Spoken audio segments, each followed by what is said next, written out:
ایک واقعہ مجھے یاد آ رہا ہے اور بڑا عجیب واقعہ ہے۔ اس ملک کے بادشاہوں میں ایک بادشاہ حضرت اورنگزیب عالمگیر رحمۃ اللہ تعالی علیہ گزرے۔ محی الدین اورنگزیب عالمگیر رحمۃ اللہ تعالی علیہ، محی الدین دین کو زندہ کرنے والا، اتنی بڑی شخصیت ہندوستان کی تاریخ میں علماء بھی گزرے ہیں، اولیاء اللہ بھی گزرے ہیں، بزرگان دین بھی گزرے ہیں اور بہت سارے لوگ گزرے ہیں، لیکن یہ وہ شخصیت ہے کہ بادشاہت کی کرسی پر رہ کر متقیانہ زندگی گزاری ہے اور وہ تقوی کی زندگی گزاری ہے کہ آج اگر اس کو بیان کیا جائے تو کم لوگوں کو یقین آئے۔ میں نے یہ بے جوڑ بات شروع کر دی، اصل بات تو مجھے کہنا وہ عرض کریں گے، اس لیے کہ ایسا نہ ہو کہ وقت نکل جائے اور آپ تھک جائیں سن کر کے وہ بات ہی بڑی ختم ہو جائے اس پہ۔ اورنگزیب عالمگیر رحمۃ اللہ تعالی علیہ کا پورے عالم اسلام پر احسان ہے۔ کیوں؟ انہوں نے اپنے دور حکومت میں اللہ پاک کی توفیق سے اور فضل سے ایک ایسا کام کر کے گئے ہیں کہ آج تک مفتیان کرام بغیر اس کتاب کے مطالعہ کیے ہوئے فتویٰ نہیں دیتے ہیں، ان کو ضرورت ہے اس کے دیکھنے کی۔ اور صرف اس ملک میں نہیں، عرب ممالک کے لوگ بھی اس کتاب کو گویا اپنی سند اور اس پر رجوع کرنا، اس کے بعد فتویٰ دینا، یہ ہم سب کے لیے بڑے اعزاز کی بات ہے۔ خاص طور سے ہردوئی والوں، آج پہلی بار میں عرض کر رہا ہوں، ہردوئی کی سرزمین میں بھی اللہ پاک نے ایسے دو عالم پیدا کیے تھے کہ جس وقت عالمگیر رحمۃ اللہ علیہ نے اس کتاب کے لکھانے کا ارادہ کیا ہے تو جو جماعت فقہا اور علماء کی تھی اس پر نظر ان دو علماء کی بھی تھی جو ہردوئی کے رہنے والے تھے۔ یہ ہم لوگوں کی خوش نصیبی ہے کہ اللہ پاک نے ایسی سرزمین ہم کو عطا فرمائی جس میں ایسے لوگ موجود ہیں۔ بادشاہ وقت 2 مرتبہ ان کو لینے کے لیے یہاں آیا ہے، یہ مشہور روایت ہے۔ اس کتاب کو حضرت نے لکھا جس کا نام ہے فتاوی عالمگیری، جس کو فتاوی ہندیہ کہا جاتا ہے۔ عرب کے لوگ فتاوی ہندیہ کہتے ہیں، ہم لوگ اس کو فتاوی عالمگیری کہتے ہیں۔ اتنا زبردست عالم باوجود بادشاہ وقت ہونے کے کہ علماء کی جماعت دن میں اپنا دماغ کھپاتی، اپنا ذہن، اپنی فکر سب لگا کر کے لکھتی، عالمگیر رحمۃ اللہ علیہ رات کو باقاعدہ اس کو سنتے تھے، اور سننے کے بعد اگر کہیں کھٹک ہو گئی تو باقاعدہ بحث کرتے تھے، باقاعدہ عالمگیر رحمۃ اللہ علیہ دلائل دیتے تھے۔ بعض اوقات علماء مطمئن نہیں کر پاتے تھے تو ہوتا یہ تھا اس کو روک دو، کل پھر گفتگو کریں گے اس کے اوپر۔ یہ تو میں نے ان کے حالات میں بیان کیا۔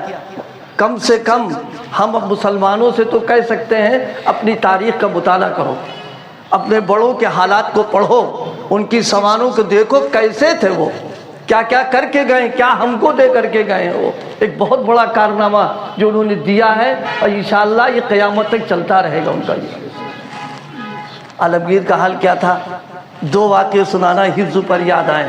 یہ میں نے واقعہ جو سنا رہا ہوں، میرے شیخ اللہ پاک ان کی قبر کو نور سے بھرے، انہوں نے یہ واقعہ سنایا۔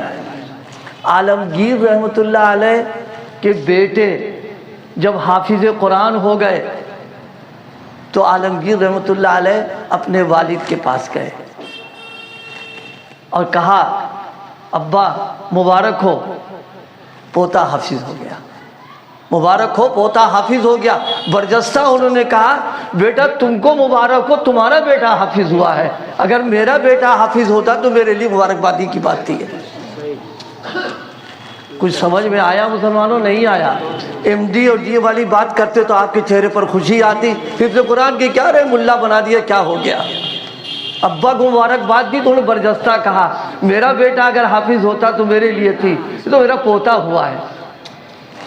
علماء نے لکھا ہے کہ حضرت نے طے کر لیا کہ اب حفظ کرنا ہے ہم کو. باوجود حکومت کی مشغولیت کے جب ان کا حفظ مکمل ہوا تو والد کے پاس گئے, کہا ابا مبارک ہو, آپ کا بیٹا حافظ ہو چکا ہے. عالمگیر رحمۃ اللہ علیہ کی دوسری چیز, میں بہرحال ہم تو بس ایک قسمت اللہ نے رکھی تھی, بزرگوں کی جوتیوں میں پلے ہیں, لے تو نہیں پائے, لیکن میں آپ سے عرض کروں آج بڑے بڑے علماء اس معیار پر نہیں اتر سکتے ہیں جو عالمگیر رحمۃ اللہ علیہ کی زندگی کا معیار تھا. اورنگزیب عالمگیر رحمۃ اللہ علیہ تشریف فرما تھے, باہر کا وفد آیا ہوا ملاقات کے لیے. آپ نے اس موقع پر اپنے خادم کو بلایا اور کہا قلی, اس کا نام تھا یہ, بس اتنا کہنا تھا کہ فوراً وہ وضو کرانے کا سارا انتظام, لوٹے میں پانی, مسواک, تسلا اور تولیہ لے کر کے آ گیا. لوگوں کو حیرت ہو گئی, اتنا ذہین یہ اس کا نوکر ہے اور اتنا سمجھدار ہے, ابھی کچھ کہا ہی نہیں, خالی نام لیا اور سمجھ گیا کہ اس ان کو وضو کرانا ہے. ایسے لوگ تلاش کیے جاتے ہیں کہ یہ رہیں تاکہ اشاروں کو سمجھنے والے ہوں. خاص طور جو بڑے لوگ ہوتے ہیں ایسوں کی بڑی قدر کرتے ہیں.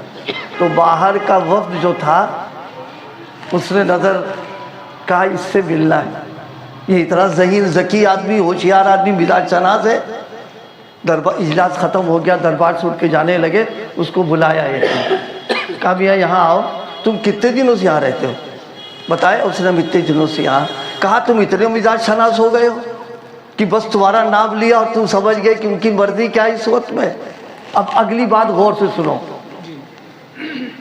کہا بات اصل میں یہ ہے کہ میں جب سے یہاں آیا ہوں میں یہ دیکھ رہا ہوں کہ جب ان کا وضو ٹوٹ جاتا ہے, ٹوٹ جانے کا مطلب کیا, یہ باوضو رہتے ہیں. یہ جب ان کا وضو ٹوٹتا ہے اور وضو کی ضرورت ہوتی ہے تو رسول پاک صلی اللہ علیہ وسلم کا نام بے وضو کبھی نہیں لیتے ہیں. پوچھا کیسے معلوم ہوا؟ کہا میرا نام ہے پورا محمد قلی, اور جب محمد چھوڑ دیا میں سمجھ جاتا ہوں وضو باقی نہیں رہا, لہذا رسول پاک کا نام بغیر وضو کے لینا نہیں ہے, اب وضو کراؤ لا کر کے ان کو. یہ بہت بڑی نعمت اور بہت بڑی دولت ان کو ملی ہے. اللہ پاک ان کو مبارک کرے اور اس کی حفاظت کی ان کو توفیق عطا فرمائے.